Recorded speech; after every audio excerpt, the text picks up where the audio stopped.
Hey people, how's it going? On today's video, we are going to be talking about Dice Manor. This is a game by Arcane Wonders. This is for 2 to 4 players, takes about 30 to 45 minutes to play, and is for ages 14 and up. So let's go ahead and dive into it. Hey people, how's it going? So this is Dice Manor, and this is a setup for 2 players.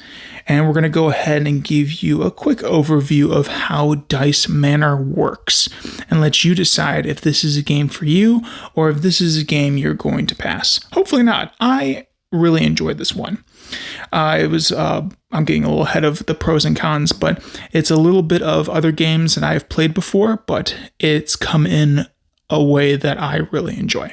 So let's go ahead in the overview section and talk about how very quickly Dice Manor works. The point of the game is to get the most victory points over 5 rounds. You want to go ahead and build your mansion by rolling out dice and winning bids.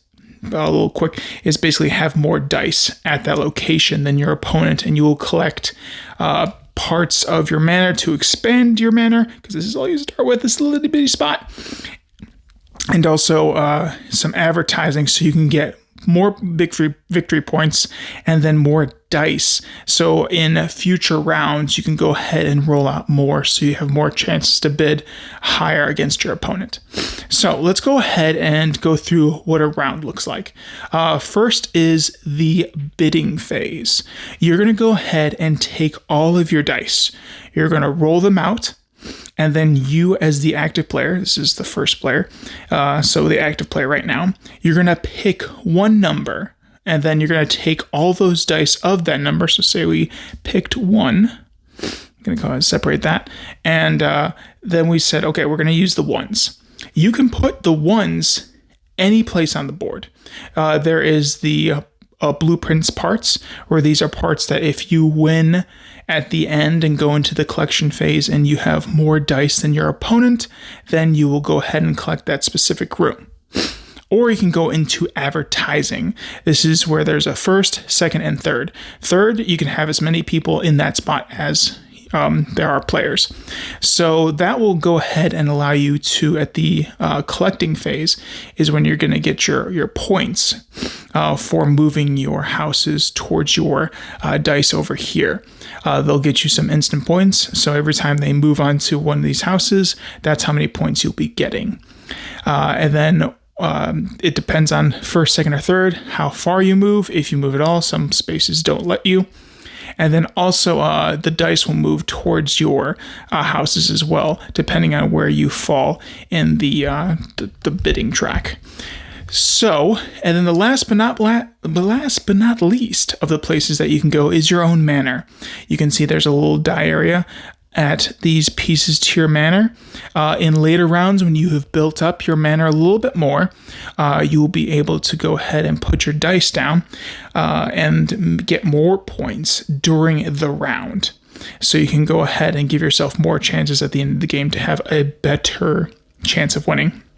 Now, at the end of the round, everyone's going to do what they call a grand opening, where you're going to basically roll all your dice out and put them as much as you can on your manor. Anytime you put dice on your manor, you're going to go ahead and put all at once. So you're going to roll all your 1s. You're going to try to place all your 1s as much as you can, even if it's just 1. Now, there is a track, There is a track of how many points you'll get for how many dice you put on your manor in between rounds, and also during the grand opening phase, the last phase of the game. And so we talked about bidding. Collecting is basically kind of what it sounds. You're going to see who won certain bids, so blueprint areas. You're going to see who has more dice, and they get those certain spots. And then you're going to see basically who gets the bonuses or the points for advertising. You'll move your houses, you'll move your die, see if you get dice, and then you go ahead and reflect any points you gained on the point tracker.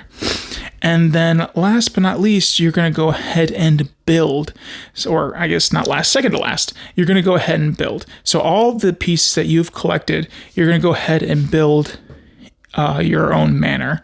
You're going to try to make it so where you can place a lot of dice at once if they are the same number, so you can get some points in between or during rounds. And also you have to make your, basically they have to be, there's no Mad King Ludwig. You can't go ahead and take doors and totally cut them off. They always have to be connected, always. And that is that. But yeah, you're going to go ahead and take all of the pieces that you've gotten through the collecting phase and place that, and during the building phase, place it in your manor in the legal way. And last but not least, you're going to go ahead and reset. You're going to go ahead and draw out new tokens. So if there are pieces of manors that were left from the previous round, you're going to go ahead and scrap those.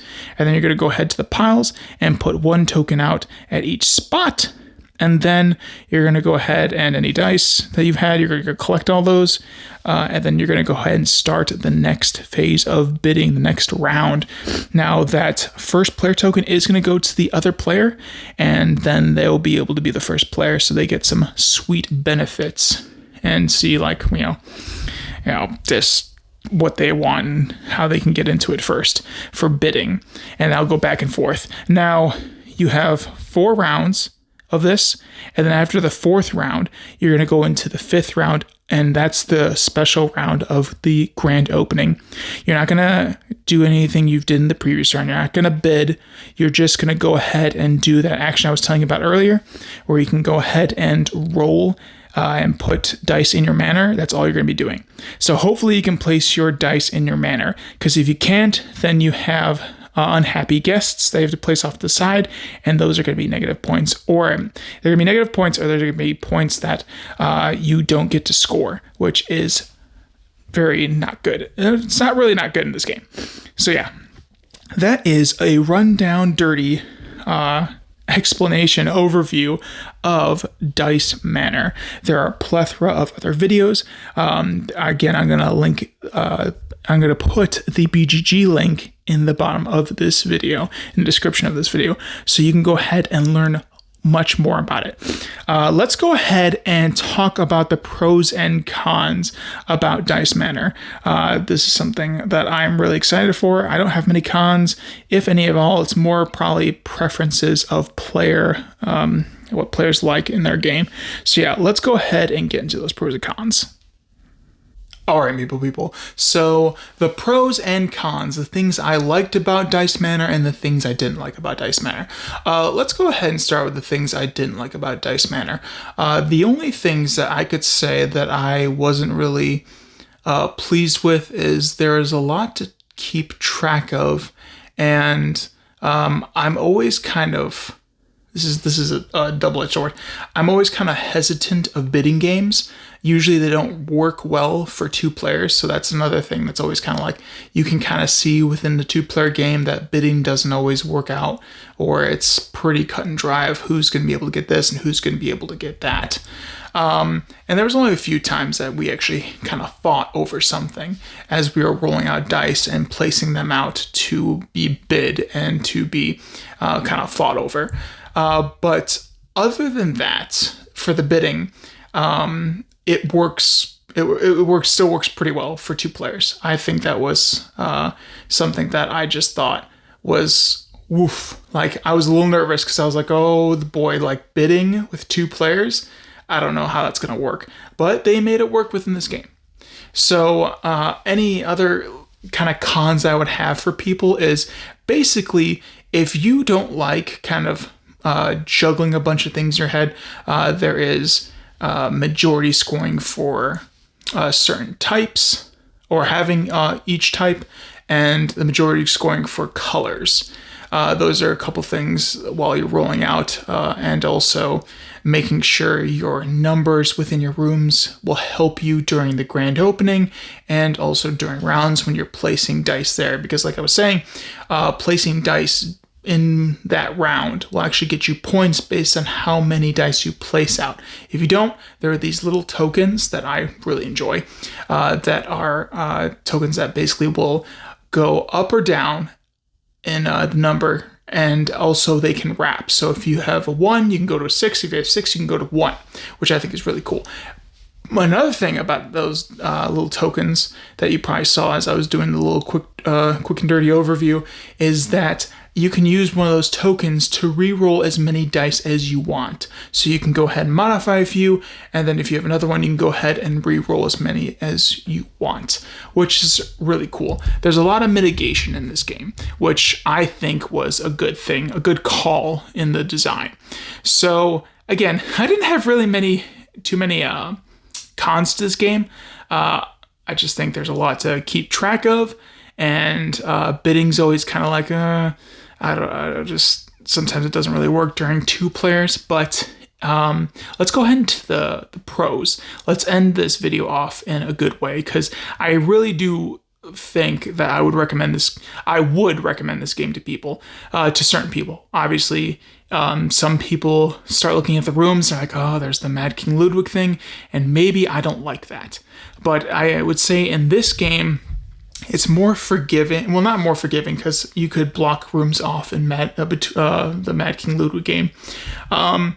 In this one, you have to connect them, but also you don't have to, connect all of them. You just have to be connected. And I did find myself a couple times trying to go from room to room and figure out, oh, well, that room wasn't connected to this room, so it was a little rocky when I went ahead and placed die into my manor. I had to make sure there was a line, the numbers matched up. So I really enjoyed the part where you had to kind of keep everything together and make sure everything worked. I liked getting thrown into situations in games where you kind of have to figure it out.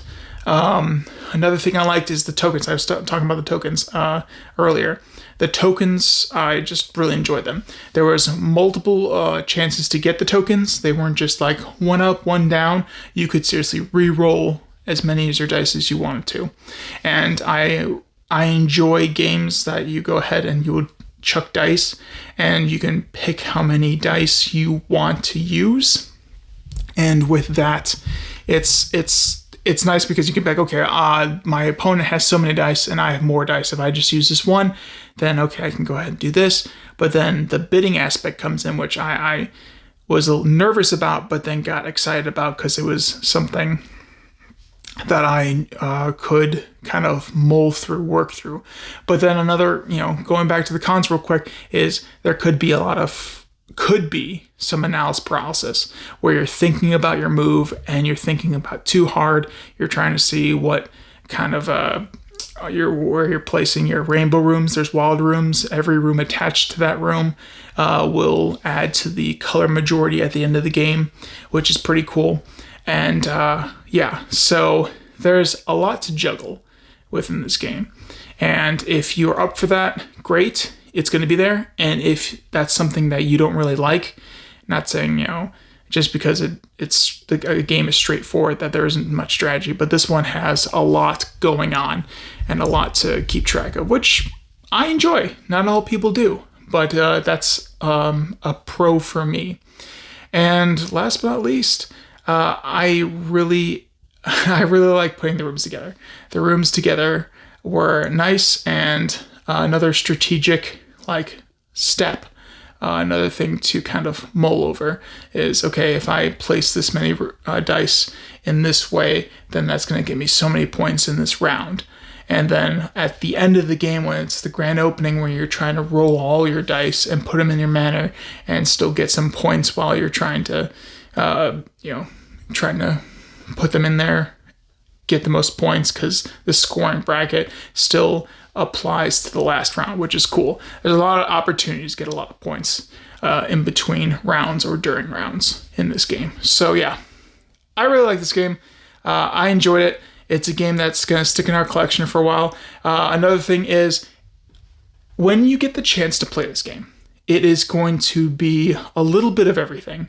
It's going to be, if you've gamed a lot, you will notice other games and their kind of feel. So I felt a little bit of, for those that know, Las Vegas. It's a dice chucking game, and it's similar. You can go ahead and bid so many of your dice. And then you have your mitigation, which is seen in a lot of dice rolling games or other games where you can mitigate your outcome with your dice or your cards. And the Mad King Ludwig thing, where you're building your room and you're building your paths and also where those dice will go.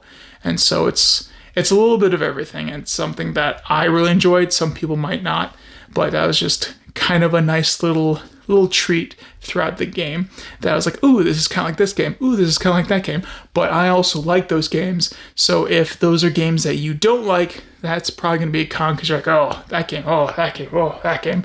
So it's not going to be something as pleasant as it was for me. So yeah, I hope you enjoyed this video. I hope it was one that you are excited about and or excited about the game. So yeah, I'm gonna leave you guys to it. And again, the link to the BGG page will be in the description. So I will talk to you guys later. I hope you're gaming a lot, and see you later. Toodles!